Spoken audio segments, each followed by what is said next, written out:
Sa aking pagdalo muli kay Ate Aiza ay halos di ko na makilala ang tahanan niya.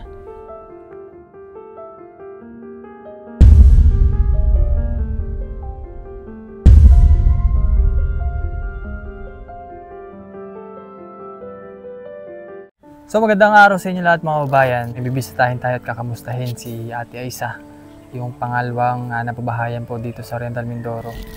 Ayan, so kamusta na nga ba siya? At kamusta na nga ba yung anak niya si Baby Faith? Laki na siguro yun. Ayan, so tara dito. Kasi ito yung bahay niya.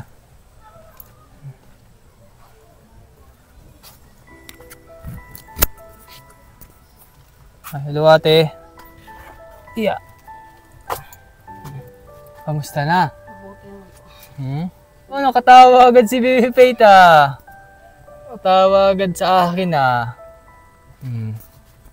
Anong balita? Ito po, ganito pa rin. Yung naabot lang ng bagyo. Kaya nga, kamusta pala kayong binagyo? Ay, yan, ganito na, ano lang siya, nagatulo na. Nagatulo na? Sa loob pa naman. Oh. Yun po. Anong balita kay Baby Faith? Oh, ba, ang laki na. Hello! Nagasuka nga. Bakit? Ay, anong sa, ano, na, Ha? na ano yata, ano niya, natubo ng ngipin. Dapat patingin daw ng bibig ni Baby Faith. Patingin daw po. Diba? Smile daw, smile. Na. Buti hindi kayo umalis ngayon. Hindi po. Ay, ko, adalin sila nga ko ng ano, napasuruhan ko sana, wala man kami pang, Ba't tapos siruhan? Ay, nakasuka nga, Ilang araw na ba ang suka? 2. Nalagnat? Hindi na. Nung una ko, nung pinaano ko sa, sa center. Ha? Sa center. Baka nakakain po ng mga ano dito, mga panis na pagkain. Hindi naman?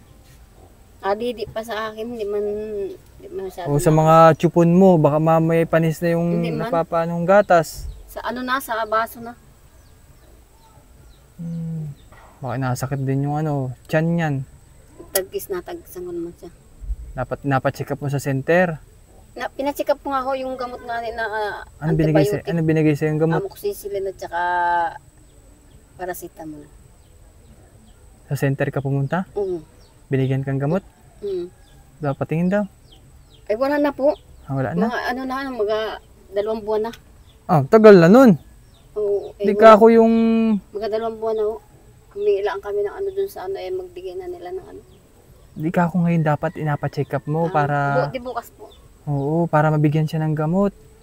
Kung nagasuka pa rin hanggang ngayon, adalhin mo agad sa center. 2 araw na pala nagasuka yung anak mo, dapat nadala mo sa center. Para mabigyan siya ng gamot. Ano po nung nakaraan nga ni, ilang gamot, 4 na piraso ay ko baka ano na. Dapat pati ikaw ay nagalinis. Baka mamaya nga ate gawa niyang may nakakain ng di maganda yung bata. Hindi man po, nadidi po nga sa akin. Hindi man, ngayon lang ang gawa ng ngipin nga. Ha? Yung pinakanghuling. Hindi mo pa napakain kanin? Napakain, hindi kaunti lang. Talon nga. Nag-birthday siya isang araw, patatlong isang linggo. Nag-birthday siya? Nag-birthday siya. Anong handa ni Baby Faith? Wala. Ha? Nag-ano lang kami, kain kami sa Saan? diyan sa labas. Restaurant. Wala mang handa. Ilang taon na si Baby Faith? 2. 2 taon na. So sakto pala, birthday pala ni Baby Faith eh. Nabinyagan na ba yan? Yung doon po sa simbahan, yung libre, ay pare din po parang walang ninong? Sige. Yun nga, at meron akong abigay sa iyo. Regalo. Ikaw mo sa baga, may bigas ka pa? Wala na po. Anong ulam mo kanina? Ha? Anong ulam nyo? Yung isda po, yung sa kitang, huli sa kitang. Humingi ka o binili? Bigay lang po. Bigay lang sa'yo. Sige, kunin ko lang. Sige po. Hindi, yung paring ano? Ayan po yung wala kaming kumot ay naubusan kami. Itong mga damit oh. Oo. Tayong damit. Napansapin ko nga nito sa bata. Walang pansapin. Siya, madenggi pa naman ngayon natin. Dapat di kayo nagalinis. Kulambo nga yung kulambo ko sa gabi. Mahirap na, baka mamadinggi pa yung bata ba. Delikado yan, no? Dapat ito na... Inapacheck up ko naman eh, wala naman daw hundinggi. Kaya napalinisan mo to, oh. Dami. Wait lang. Wala naman pong ano sa ano. Oh, sige. Ang daming gamit na ni ate.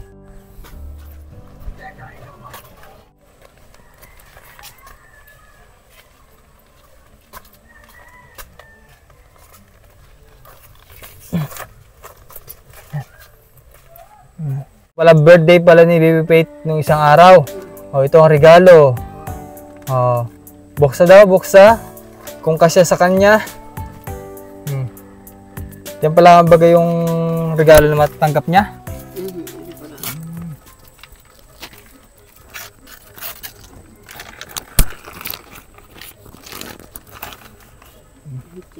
Oh, tsinelas.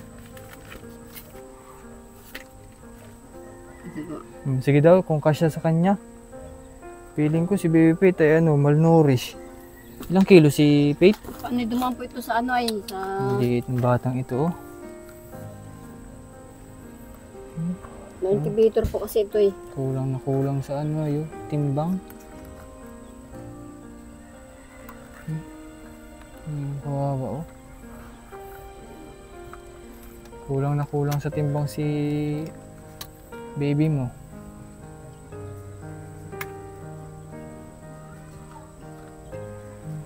Ito kasi binase namin dun sa kay Adira, sa anak ko. Ano pa lamang yun, parang 1 year and 7 months. Kaya binase namin dun sa sukat niya. Pero parang mas matanda pa kasi si Baby Faith dun ay. 2 years old na yun, no? Wala naman pong diferensya, so kalaan naman mo rin, hindi naman mo ano. Wag mo nga alangin yun. Hindi po, ano, nagpa-check up nga rin kami, hindi man daw na, hindi walang tinggi. Di ba, alagaan mo yung anak mo, no? Mga hayaan na baka mamay pagapang-gapang siya dyan. Try mo daw yung ano, yung... Ba, parang terno hata yan. Hindi, ibig sabihin ay parang parehas lang doon sa suot niya. Oo, may pang Pasko na si Baby Faith, ah. Ayan. So ito naman ate para sa iyo, oh. Iya! Sige, buksa. Para makita mo ang laman. Ano ulam mo ngayon pala? Isda? Isda. Yan, meron diyang ano, bigas. So, pang ulam. Tapos ano, sabon. Mantika.